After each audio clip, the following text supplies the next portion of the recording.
Yang maha tinggi, maha mulia, Yesus Raja segala raja.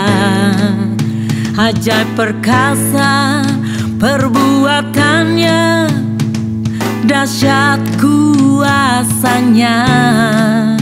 Dengan darahnya yang tak bercela, Dia tebus dosa kita. Dilayakannya kita semua menjadi anak-anaknya. Janganlah kita jadi serupa dengan dunia ini, tetapi berubahlah oleh pembaruan budi. Dikembalikan pada rancangan Tuhan yang semula, jadi serupa dengan gambaran Yesus Kristus Putranya. Kini tanggalkan kehidupan kita yang lama, mengambil bagian di dalam kekudusannya. Yang maha tinggi, maha mulia, Yesus Raja segala raja. Ajaib perkasa perbuatannya, dahsyat kuasanya. Dengan darahnya yang tak bercela, Dia tebus dosa kita. Dilayakannya kita semua menjadi anak-anaknya. Janganlah kita jadi serupa dengan dunia ini, tetapi berubahlah oleh pembaruan budi. Dikembalikan pada rancangan Tuhan yang semula, jadi serupa dengan gambaran Yesus Kristus Putranya. Kini tanggalkan kehidupan kita yang lama, mengambil bagian di dalam kekudusannya. Kini tanggalkan kehidupan kita yang lama, mengambil bagian di dalam kekudusannya.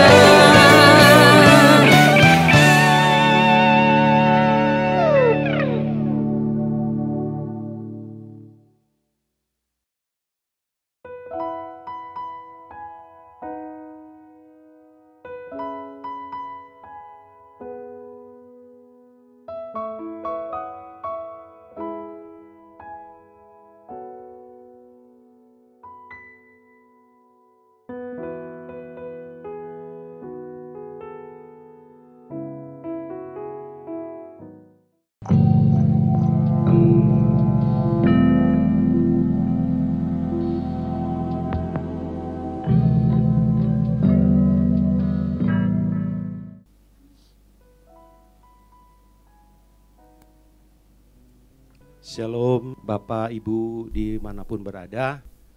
Senang sekali kami dapat menjumpai melalui channel YouTube GSKI Kepenjeruk.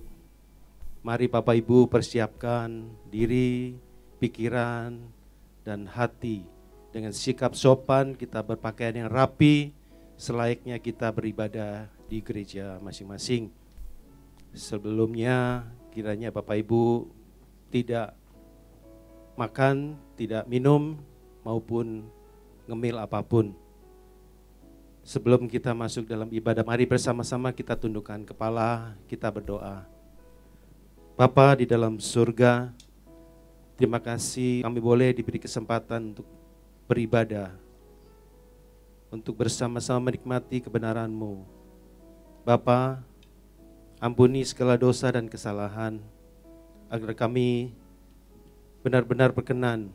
Bapa, berkati seluruh penata layan yang ambil bagian dalam pagi hari ini. Kiranya Tuhan terus menolong.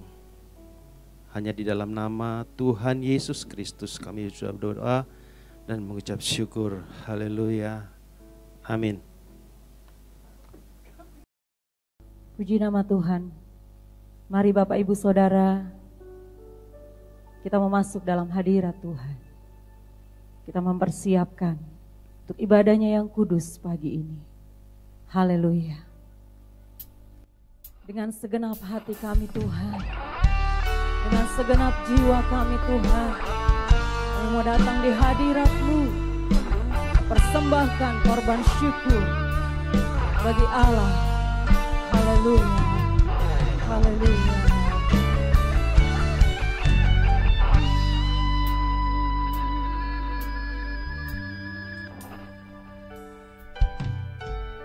Haleluya, Yesus. Mari Bapak Ibu Saudara, kita angkat pujian ini dengan segenap hati, dengan segenap jiwa, dengan segenap hati, dengan segenap jiwa, dengan kekuatanku, ku sembah Kau Tuhan. Dalam kekudusan-Mu, ku angkat tanganku. Haleluya. Ku rindu selalu dalam hati, dengan segenap hati, dengan segenap hati, dengan segenap jiwa, dengan kekuatanku, ku sembah Kau Tuhan. Dalam kekudusan-Mu, ku angkat tanganku.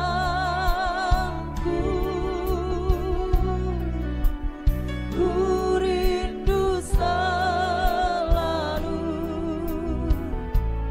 dalam hadirat, sebab Engkau yang kudus, hendak gembala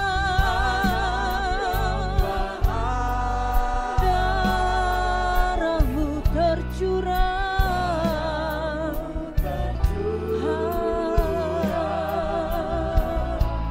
di atas Kalvari, sebab Engkau yang layak.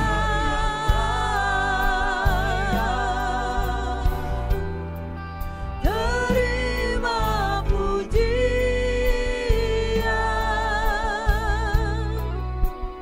hormat dan kuasa, sekarang dan selamanya. Mari Bapak Ibu Saudara, angkat suaramu dengan segenap hati. Kami mau datang padamu Tuhan. Haleluya. Amin. Dengan segenap jiwa kami, segenap jiwa. Haleluya. Dengan kekuatan kami menghadap hadirat-Mu, menyembah-Mu.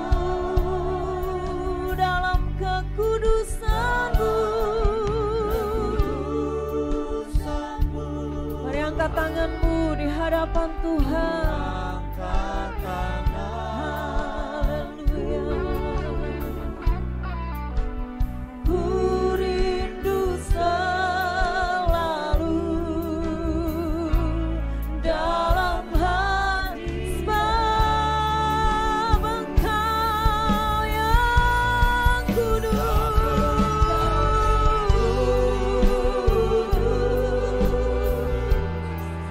anak domba Allah, darahmu tercurah di atas Kalvari, sebab Engkau yang layak menerima segala pujian. Haleluya. Hormat dan kuasa sekarang dan selalu. Nyanyikan sebab Engkau yang kudus, anak domba Allah. Kau telah curahkan darahmu Tuhan, menebus kami di atas Kalvari, sebab Engkau yang layak.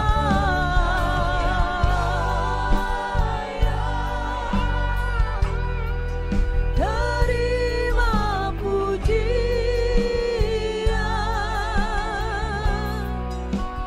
hormat dan kuasa sekarang dan selalu. Hormat dan kuasa, hormat dan kuasa sekarang dan selalu. Hormat dan kuasa, hormat dan kuasa sekarang dan selamanya.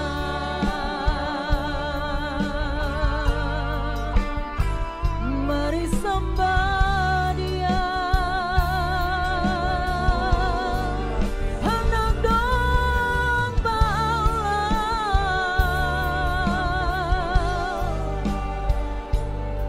Kami mau bersyukur Tuhan buat korban penebusan-Mu, buat anugerah keselamatan oleh kuasa darah-Mu.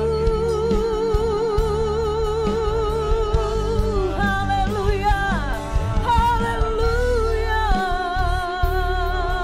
Tiada yang dapat kami balaskan untuk besarnya kebaikan-Mu, untuk anugerah-Mu bagi kami.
darahmu tercurah di atas Kalvari. Sebab Engkau yang layak terima pujian, hormat dan kuasa, hormat dan kuasa, sekarang dan selamanya, hormat dan kuasa, hormat dan kuasa, sekarang dan selamanya, hormat dan kuasa bagimu Tuhan, hormat dan kuasa, sekarang dan selamanya. Segala kemuliaan bagimu Tuhan. Kami memuji Engkau di atas tahta-Mu. Haleluya. Mari Bapak Ibu Saudara, saya undang kita bangkit berdiri. Kita mau bersuka di dalam Tuhan, sebab Dia ada di tengah-tengah kita. Dia bertata di atas pujian kita. Haleluya. Mari rasakan kehadirannya menjamah setiap kita. Mari bertepuk tangan bagi Tuhan, nyanyi dengan sukacita. Tuhan Allah kita bertata atas pujian umat-Nya. Tuhan Allah kita bertata atas pujian umat-Nya. Bila Allah hadir di tengah kita, kuasanya mengalir dengan dahsyat. Tuhan Allah kita bertata atas pujian umat-Nya. Tuhan Allah kita bertata atas pujian umat-Nya. Bila Allah hadir di tengah kita, kuasanya mengalir dengan dahsyat. Ada kuasa dalam pujian. Mari bernyanyi dengan segenap hati dan jiwa. Kepada kuasa dalam pujian, yang sanggup membungkam dan kuat. Sekali lagi nyanyikan. Tuhan Allah kita berkata, Dia berkata di atas pujian, Dia hadir di tengah-tengah umat-Nya. Tuhan Allah kita bertata atas pujian umat-Nya. Tuhan Allah kita bertata atas pujian umat-Nya. Bila Allah hadir di tengah kita, kuasanya mengalir dengan dahsyat. Jangan ada kuasa dalam pujian. Bernyanyilah segenap hati dan jiwa. Ada kuasa dalam pujian, yang sanggup membungkam. Sekali lagi ada kuasa dalam pujian.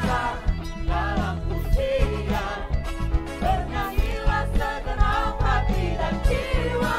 Kepada kuasa dalam pujian, yang sanggup membungkam kekuatan, yang sanggup membungkam kekuatan lawan, yang sanggup membungkam kekuatan lawan, kekuatan lawan. Saudara boleh duduk kembali. Kita siapkan hati kita untuk menerima kebenaran firman Tuhan. Sebelum kita akan bersatu dengan tubuh darah Kristus, mengingat pengorbanannya. Haleluya. Ketika kita mengangkat pujian ini, ketika Tuhan memikul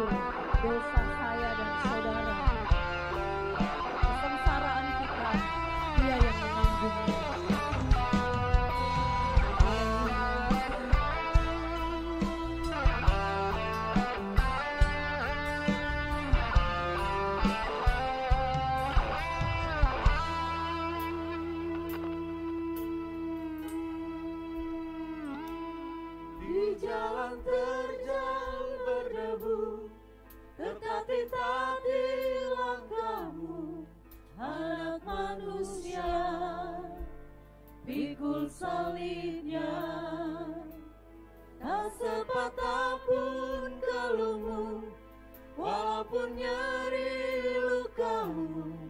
Tuhanku Yesus, Juru Selamatku. Dari awal kita nyanyikan pujian ini. Di jalan terjal berdebu, tertatih-tatih langkahmu, anak manusia, pikul salibnya, tak sepatah pun keluhmu, walaupun nyeri lukamu. Tuhanku Yesus, Juru Selamatku. Sesungguhnya deritamu karena salahku, sesungguhnya deritamu karena dosaku, sesungguhnya kedatanganmu gantikan tempatku, agar aku tak binasa.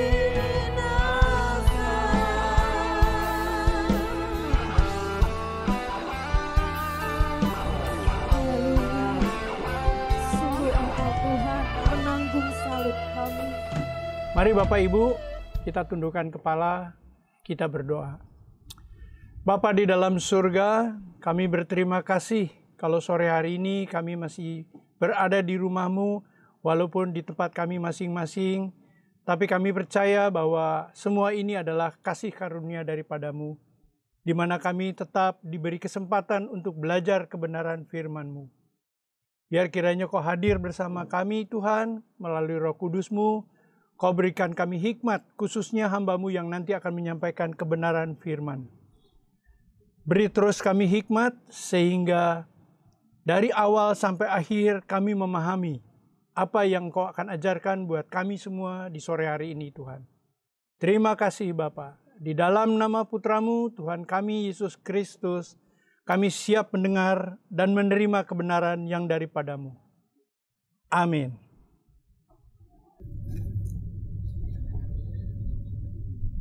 Shalom Bapak Ibu sekasih. Kehidupan kita di bumi ini sangat singkat. Sangat singkat. Dan untuk itu kita harus mempergunakan hidup ini seefektif mungkin dan semaksimal mungkin untuk kepentingannya Tuhan. Untuk kepentingannya Tuhan. Kenapa? Karena kita berpacu dengan waktu dan durasi hidup kita dibatasi, sangat terbatas. Mazmur mencatat usia kita 70 sampai 80 tahun saja. Dengan menyadari hal ini, maka kita tahu bahwa hidup kita ini beresiko tinggi. Karena kita akan diperhadapkan ke surga kekal dan neraka kekal.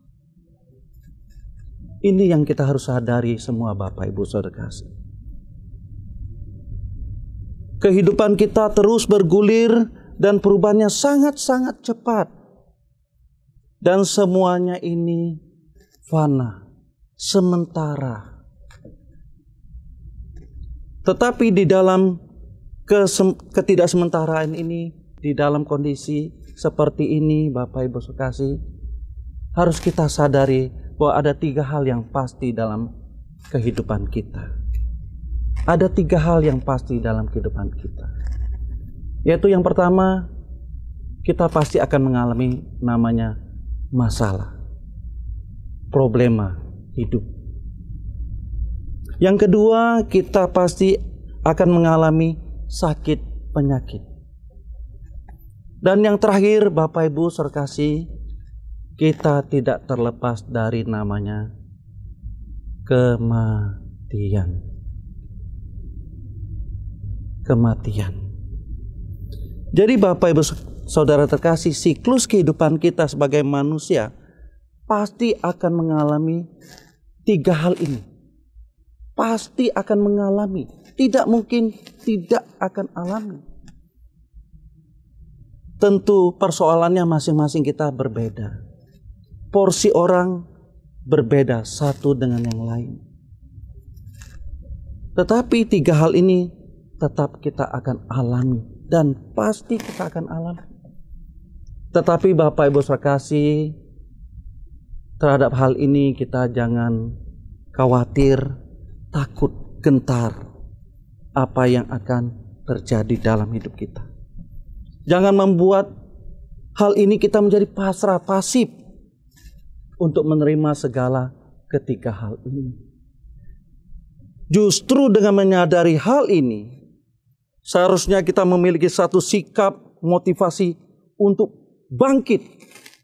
Memiliki satu kegairahan bagaimana kita mempersiapkan hidup kita. Karena kehidupan kita ini, sisa hidup kita ini adalah satu-satunya kesempatan. Dan tidak ada kesempatan yang lain lagi. Hanya satu-satunya kesempatan untuk kita mempersiapkan hidup kita.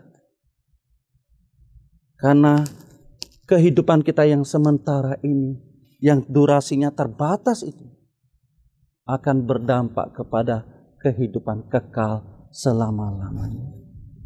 Tetapi masalahnya, kita mau kekal di mana?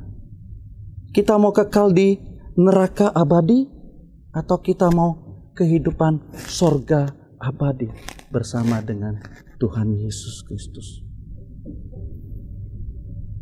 Jadi Bapak Ibu Saudara kasih, dalam menjalankan kehidupan ini, maka kita harus mempunyai satu sikap yang kita akan belajar bersama apa yang ditulis oleh Rasul Paulus kepada jemaat di Filipi.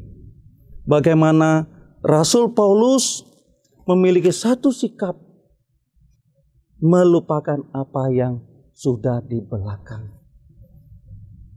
Segala peristiwa kegagalan, keputusasaan, kepedihan, penderitaan yang menerpa kita, maka kita harus lupakan semuanya itu.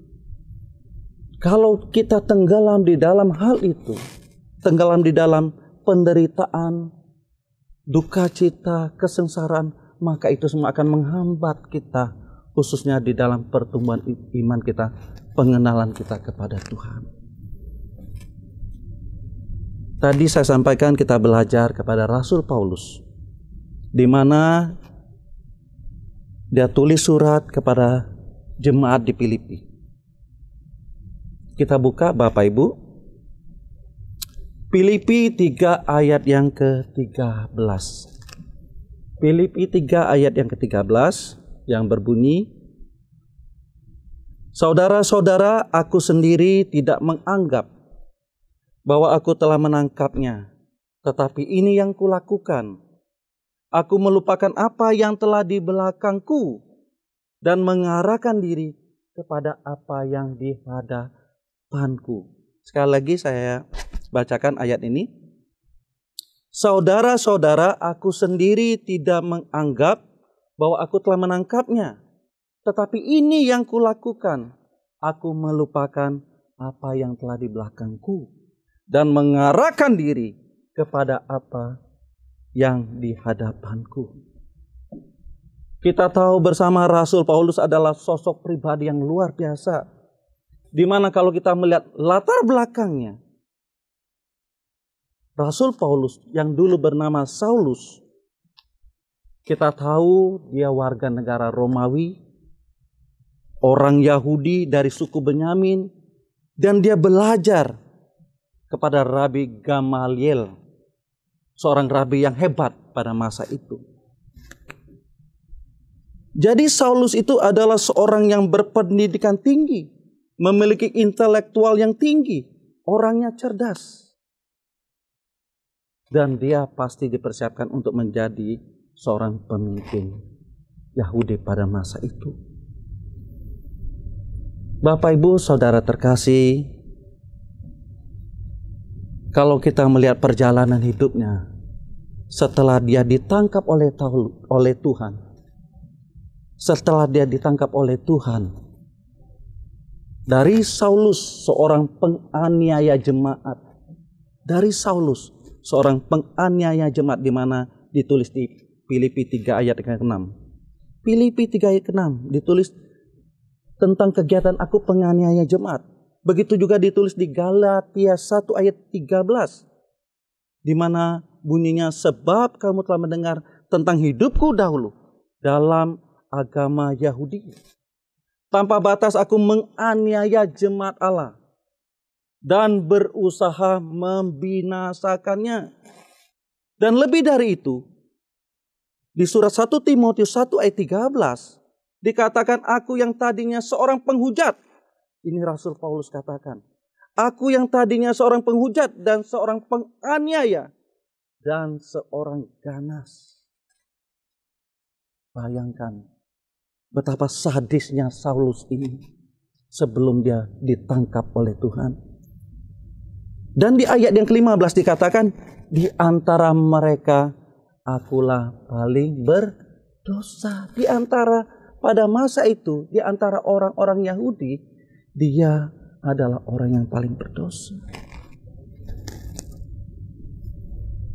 Bapak Ibu Saudara kasih, tatkala perjumpaannya dengan Tuhan di kota Damsyik, maka Saulus berubah menjadi Paulus. Kalau kita melihat Bapak Ibu, setelah pertobatannya, Rasul Paulus tidak menikmati satu kenyamanan dunia, kebahagiaan, kesenangan. Tidak mengalami semua apa yang disebut berkat-berkat. Justru tatkala dia menjadi Saulus, dia mengalami hal-hal yang mengenakan, menyamankan. Namanya termasyur. Tetapi tatkala ditangkap oleh Tuhan, dia bertobat. Terjadi hal-hal yang tidak mengenakan dalam hidupnya. Bahkan dia akan dibunuh. Dari kota Damsyik dia akan dibunuh. Lalu dia kabur ke Yerusalem. Juga dalam perjalanan misinya, di Alkitab mencatat bagaimana dia mengalami begitu banyak masalah. Masuk ke penjara dan bahkan hampir kehilangan nyawanya.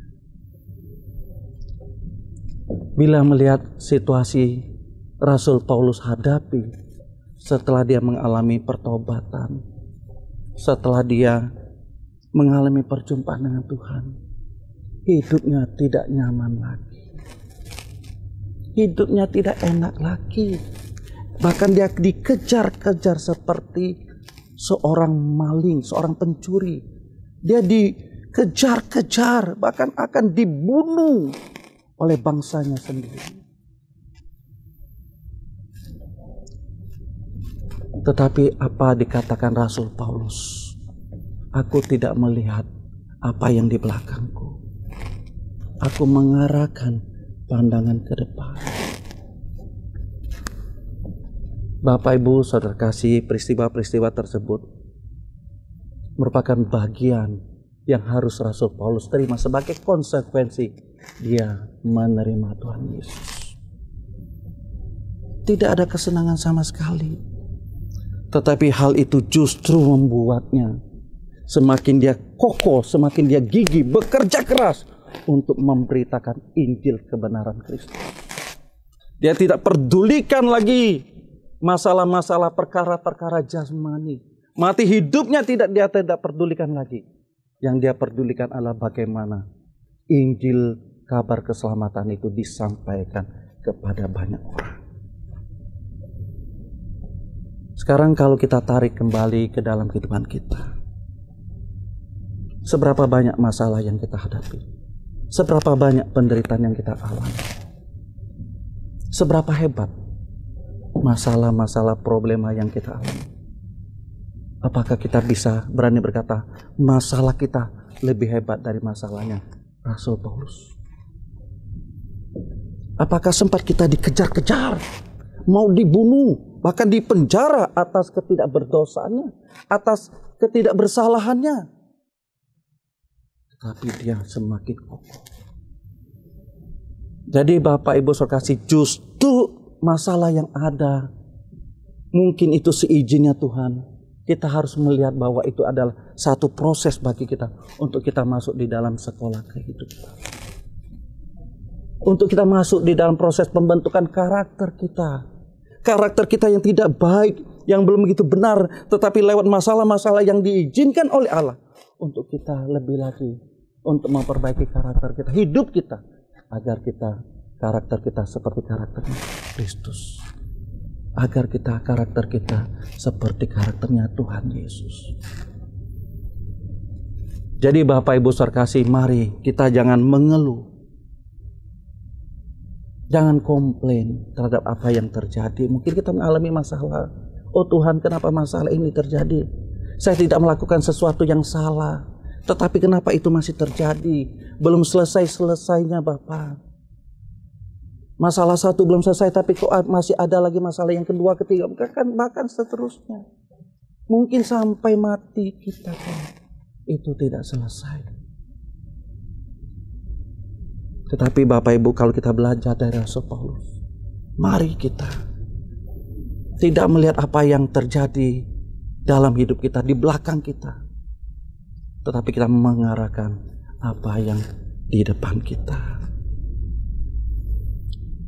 Kalau kita baca gaya hidup Rasul Paulus di Filipi 3, di Filipi 3 ayat yang ke-10 dikatakan,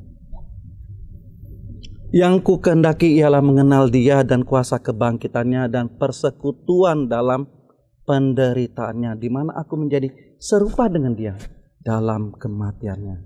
Ayat yang ke-11, supaya aku akhirnya beroleh kebangkitan dari antara orang mati.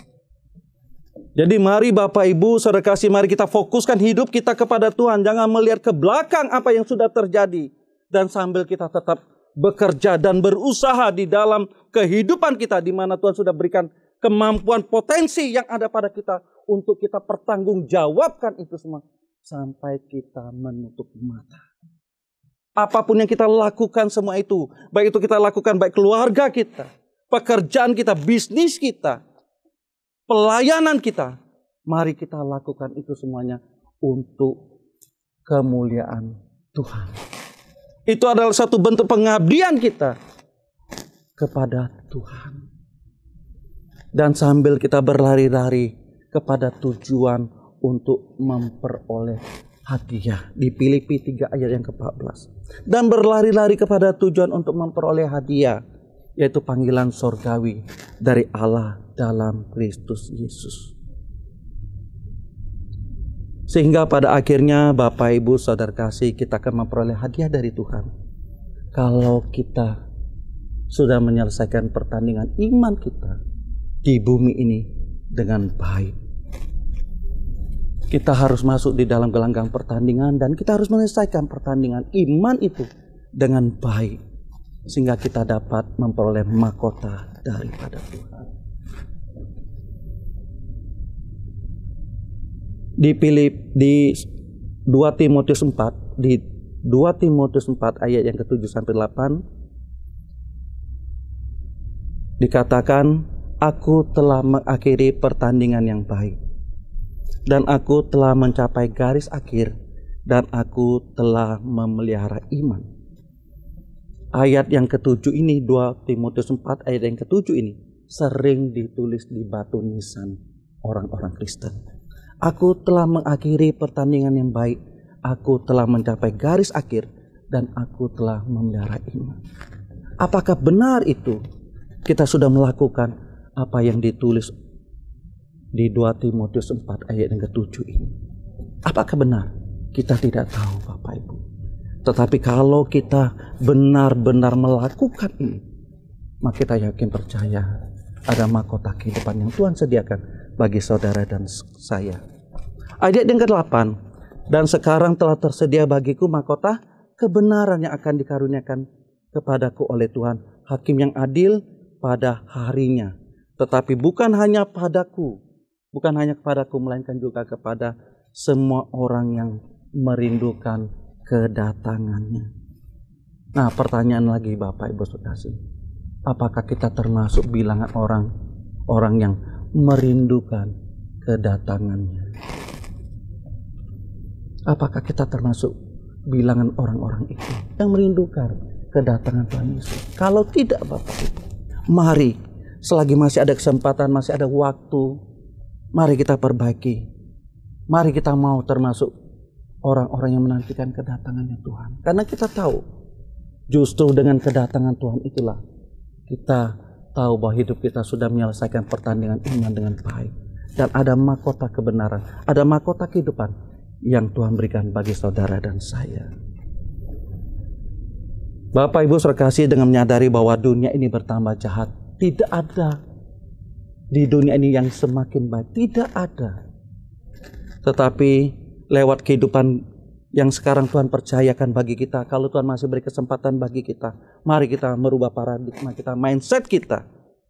Dan kita masuk di dalam gelanggang pertandingan iman, di mana aku harus selesaikan dengan baik, sehingga aku layak memperoleh mahkota daripada Tuhan. Dan untuk itu aku harus hidup bertanggung jawab. Aku harus menyelenggarakan hidupku sesuai dengan keinginan dan kehendak Bapa di surga. Sehingga lewat kehidupan aku, lewat kehidupan saudara dan saya, nama Allah dipermuliakan. Nama Allah tidak dipermalukan dalam kehidupan saudara dan saya, tetapi nama Allah dipermuliakan dalam kehidupan saudara dan saya. Untuk itu mari Bapak Ibu sekasih, selagi masih ada waktu, selagi masih ada kesempatan kita memperbaiki hidup kita, dan kita tidak tenggelam di dalam kesedihan masalah-masalah hidup kita, dan kita tidak melihat apa yang terjadi di belakang kita, tetapi kita mengarahkan hidup kita masuk di dalam gelanggang pertandingan iman kita, dan kita menyelesaikannya dengan baik. Apa yang Rasul Paulus teladani, maka kita juga mau mengikutinya, sehingga dia beroleh mahkota kebenaran, mahkota kehidupan. Mari Bapak Ibu terkasih, kita mau masuk di dalam gelanggang pertandingan iman ini, dan kita mau menyelesaikannya dengan baik. Dan Roh Kudus yang akan memampukan kita semua untuk menggulirkan, menyelenggarakan hidup kita sesuai dengan keinginannya Tuhan. Puji Tuhan, inilah kebenaran firman Tuhan, kiranya menjadi berkat bagi kita semua. Sola Gracia, Tuhan Yesus memberkati. Amin.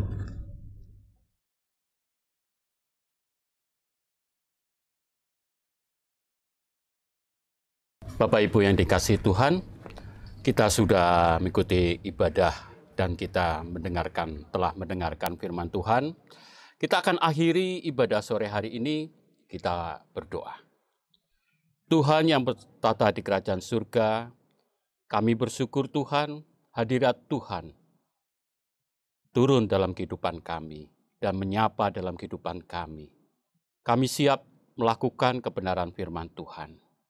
Pimpin dalam kehidupan kami Tuhan, untuk kami menjalani hari demi hari bersama-Mu Tuhan. Kami akan berubah. Berkati keluarga kami Tuhan. Berkati orang-orang yang kami kasih. Demikian juga bangsa dan negara kami yang berupaya untuk mengatasi pandemi corona ini Tuhan. Beri hikmat. Kami akan akhiri ibadah sore hari ini. Mari, arahkan hidup kita untuk menerima berkat dari Tuhan. Tuhan memberkati hidupmu. Tuhan akan melindungi hidupmu.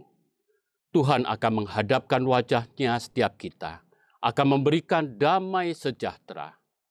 Terimalah berkat dari Allah Bapa, cinta kasih dari Tuhan Yesus Kristus, dan penyertaan Roh Kudus. Akan memberkati hidup kita hari ini sampai selama-lamanya. Yang beriman katakan, amin. Bapak Ibu yang dikasihi Tuhan, kita sudah mengakhiri ibadah sore hari ini. Sebelumnya ada hal-hal yang mau diinformasikan, dan Bapak Ibu mohon untuk kesediaannya mendengarkan sejenak. Bapak Ibu, untuk pelayanan jemaat dan konseling doa ibadah di rumah perjamuan kudus, dan untuk pelayanan selanjutnya, kegiatan-kegiatan selanjutnya, Bapak Ibu bisa menghubungi 0817 0033 580, 0812 9154 1542. Dan kami berharap juga Bapak Ibu menjaga kondisi kesehatan, karena dengan adanya pandemi ini kita harus sama-sama untuk menjaga kondisi itu. Kita akan akhiri dan jangan lupa ikutin setiap channel di mana kami akan menyediakan untuk ibadah-ibadah selanjutnya, baik untuk ibadah tengah minggu dan juga untuk hari Minggu. Sampai jumpa lagi untuk pertemuan berikutnya. Tuhan Yesus memberkati.